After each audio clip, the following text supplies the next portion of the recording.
Ejemone kenemu n'ụbọchị nke tata ya gaziri gị ebe ọ bụ na isi wee na-ene na biko asị m biko before na-etinye okwu before na-ekwu anything na this video ka ị ga-egodi ntinye nwanne anyị nwoke kwuru gbasara ihe a na-akpọtụ n'efere mbụ maka nwanne anyị nwoke bụ Reverend Fada Ejike Mbaka na nwanne anyị bụ Evangelist Chukwuebuka Obi Zion Ministry. Biko nene video anụ. Igbo ndị ọma na-ege m ntị ekenekwa m na biko ebi na nene masị m udo dịla onye ọbụla adịla nwoke emekwa na gịnị ya dịkwara n'nwaanyị biko dododo enwere ihe m chọrọ ikwu regarding some of the things na flying. First of all, I've not been around for a very long time. I've been very busy. I've not been around. I've not been around. Yeah, now, but social media also but this week being Easter, I know rest or belly. So something maybe not fly on Sunday. Something has been flying on Sunday. Now, Reverend Fada Ejike Mbaka Okuloku. Yes, Okuloku. But about today, there are some things in need you can point here out. Because first of all, I really need to salute somebody like Akuzayon for that thing Oku yesterday. That teaching yesterday was about how many minutes? Should be like 20 minutes plus. I calmed down and I was listening to it. Out of Iheni Oku, one thing got to my attention. Also again na Obiaro eba kanyana mother de carbon or cap obi because na gini me that na maturity me gini I outgrow those things. Go and listen to that video again. That thing we and say, wow, this is really what I want to hear. And this is what everybody na preach, na video, na goody maka social media about whoever you want to support that person. But take away mpale out of it. Be constructive in whatever you are saying. Because now a lot of our people about you more than anything like maturity. Because now yesterday na that comment section which means now many of you do not see the maturity part of Ihoku na video. Unlike Akuzayon Ayama before last year. Yeah, by social media, I still go to the Bobuegi. Likwa and say Chineke po uno oko. Ndi ala, ndi nkaimogo, he will use some weight so yabona ine enanya because no akugwalaga go say that na obo a Christian. but no chegale chabe. He made it clear that no chegale chabe, which I really want to get commend him. That way they really touch me to show that again people are growing. Because the Bible made us to understand that while they were still talking about Jesus that has died, they don't know that Jesus said Benitegonola. So once people are still talking about Akozai, it now has that the man has grown to this level. Yotago, unafu picture Mother Mario na this video. I really want to commend Madam Mario. Madam Mario made a video on Monday. I think that should be on Sunday night. I was watching that video. 1 hour plus, getting to 2 hours something oku. Anyway, one thing Madam Mario oku na that video cannot sing. In this era that people are ashamed of going to church, in this era, Catholics especially, that if one Catholic na go ka imam no church ko na aga because na gini me they are still ashamed to carry Bible. They are ashamed to carry Bible. Kwa for this thing now, many Catholic churches na hele na eme ha mahabuli ha na go ka. But they don't know that this is their only identity. This is your This is your only identity. Your only identity to signify na aga church. That in Igbo doesn't mean in Agacho, but it signifies now. You believe have a tabia palo now, no, donana. Only no ginaku yene neganya bulona. Napukwana yengoro manya, nezo subrona, monwere hije. Only no ginaku yene neganya bulona. Because he knows for you to carry this thing, come out alone, is a plus. Or the no kebana mark register is a plus for you. Yotago. on kem the n'akụkụ ebe a ị na-anyị n'ime there are some things dịcha n'ime ị na ma pick m iji chenwe gị go ihe afọ isekụlụ that will enlighten you a bit. Jotago. So she made that scene and we say, wow. Or see, in this era where people are even ashamed of Igbo Bible as Catholic, Nandi Igbo Bible but Pentecostals. That is why you people are still fighting evangelists. Despite the fact from Catholic Church. See, I'm talking generally now. She made that comment, that thing touched me.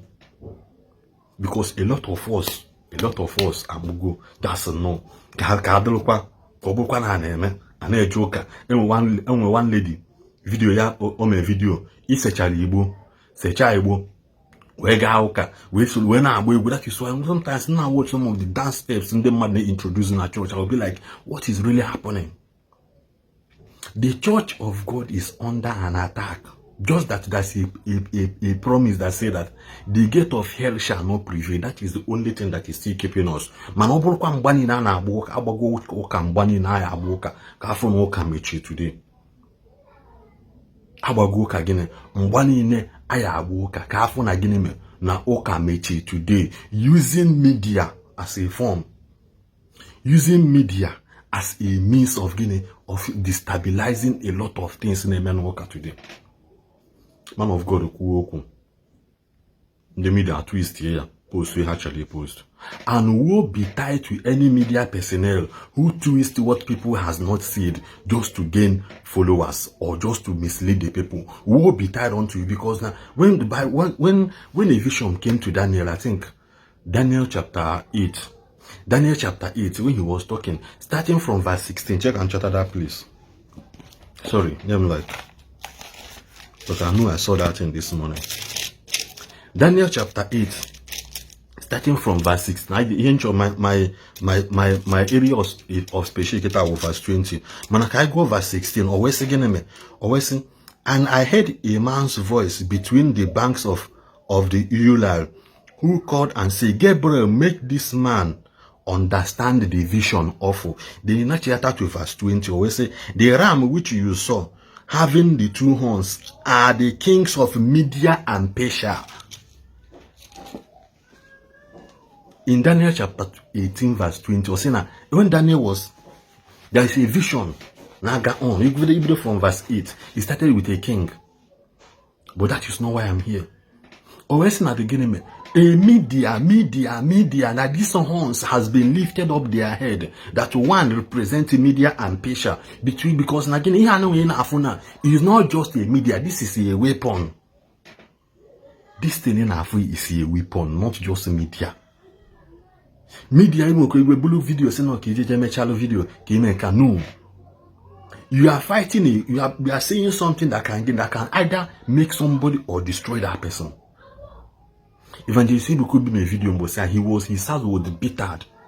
His heart was he started speaking like TB Joshua. After that, when get that video on Sunday, see Jesus Christ or this was what TB Joshua did. Come of the comments on me to put we saw him no more. This was it. In era like this, people now told you, people are even ashamed of going to church. For somebody like Evangelist Ebukubi, still stand by his feet. If you actually not party in the bay, a man for any priest Yoruba na boy Evangelist Ebukubi, a man for priest and thou son abuya war, and thou son a priest. Obulunde bay. That I said it one time that every Igbo person wants to be led but don't want to be led. At a time before, they want to lead but don't want to be led. They want to be problem. I don't know how that spirit has already been made in us. We are still surviving by the mercy and the grace of God. That is why we are still surviving. Odna Daniel. Because he can feel and he will just keep away. Why are church using media as a form of evangelism? Because they understood what Daniel chapter 8 verse 20 is saying. in this era, people are fighting.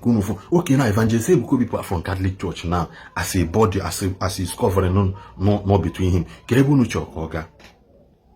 And I also want to use this thing. Every church leadership, every church people need somebody like Akozion in them.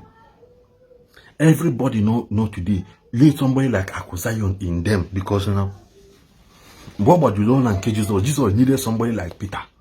Everybody must not be John or James. Everybody must not be Judas. Man, there are a lot of Judas in our midst today. That is why generation everybody needs somebody like Akozion, because it's just stubbornness on there. I don't know how to put this story. I don't know how to put it, but yeah, Johnson Suleiman the story in Wobia Lagos. Also, a man of God, one thing lead to another. He saw something that he was not supposed to see. For him to prevent another person seeing that thing, he became a blockage between the man of God and the stories. I don't want to go deep so that I will watch him very well. Man, this is the story in the shore of. This is the main story again in the shore of. One of the worst things that we do to you in this era is that now, Ibia stand with your favorite, that one mad. That Nigeria is may escape of this Igbo ship something is because Nigeria is a preach in English. And he scaled through some things. The power that speak. Because when he preach in English, Obuno Igbo Konas, Akayibe we get carry because na ha got they feel to understand the whole name. Akaise bagi ko onye bu onya ko onye bu onya ko onye bu onye do otu ko onye bu onye do otu. Inner support onye na support. I'm not against you supporting your favorite, but avoid that in ya kili bute na ulo onwe gi ihunta at the end of the day. Anyway, one of our brother and choy correct again. I'm father guy. Yes, Israel. I think he should be Prince Israel also. Chief Mafia. He's always speaking about Reverend Father Mbaka Imago. Anyway, something you could na your video you made yesterday. Israel, my video, yesterday. It's now no evangelist could be ne jealous mbaka. Evangelist Nambaka be the football team. Evangelist could be the football team. Nambaka na bottle water. Evangelist could be and the error in almost some of the errors. All these things again, error of teaching in our bata. That is not how to be constructive in what you want to see. Then anyway, one shock idea about it's number mbaka bata Lagos. That they were multitude of crowd.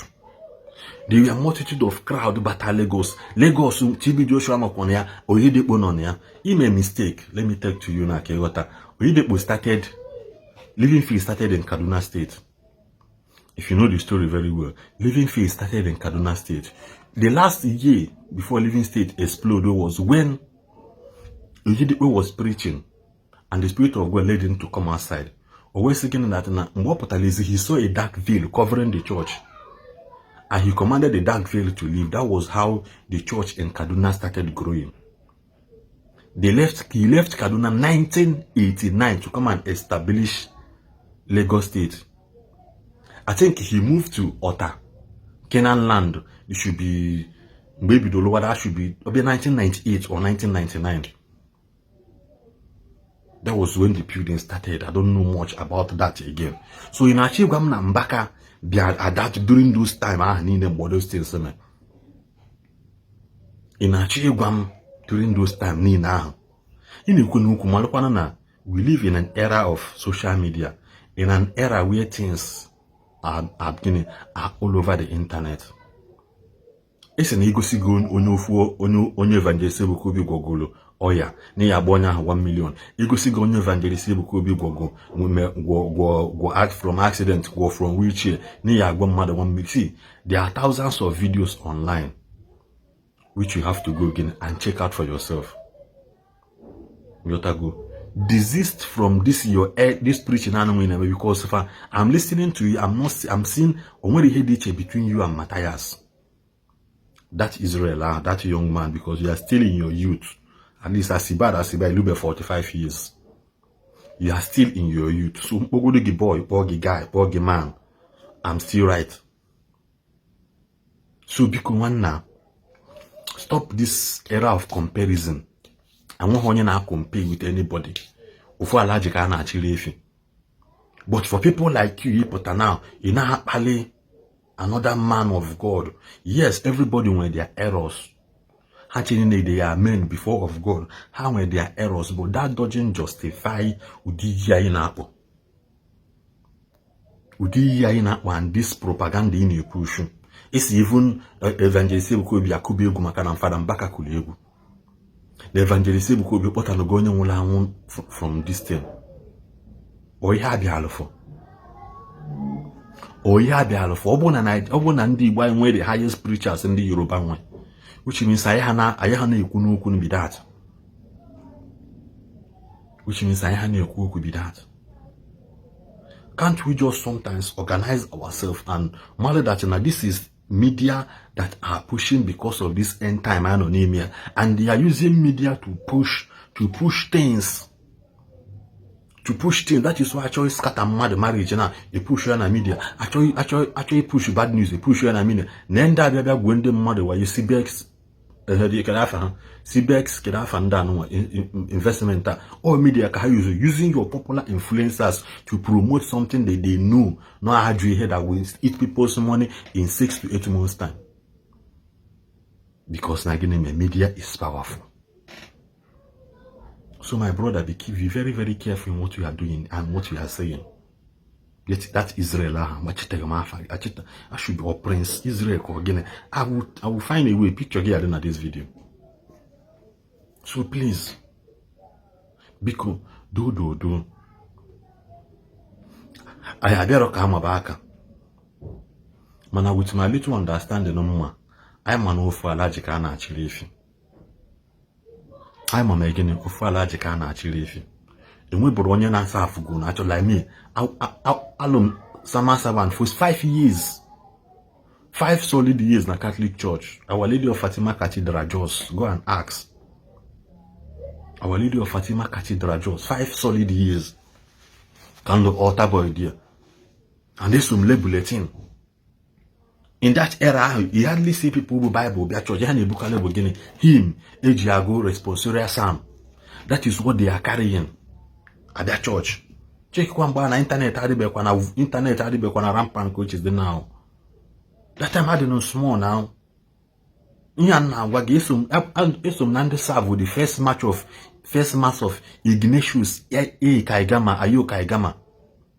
Archbishop of Jos Opugo Keta Obuse Archbishop of the Corners in into Can. Also one of the top bodies in Can Keta. Archbishop Ignatius Ayo Kaigama. Esum nonye serve with his first mass na Our Lady of Fatima Cathedral Jos. So now I'm talking to you as somebody with experience of what is inside this thing in Akwadi now. And I served in a big church as a worker na Kaduna State. Kaduna. I served there as a worker too in a church. So I'm not here put now Maka, Malaka Seba, Emenka. We have seen it all. And we believe that again, there is only one supreme God who can do and undo. We have seen how the life of people can change at a twinkle of an eye.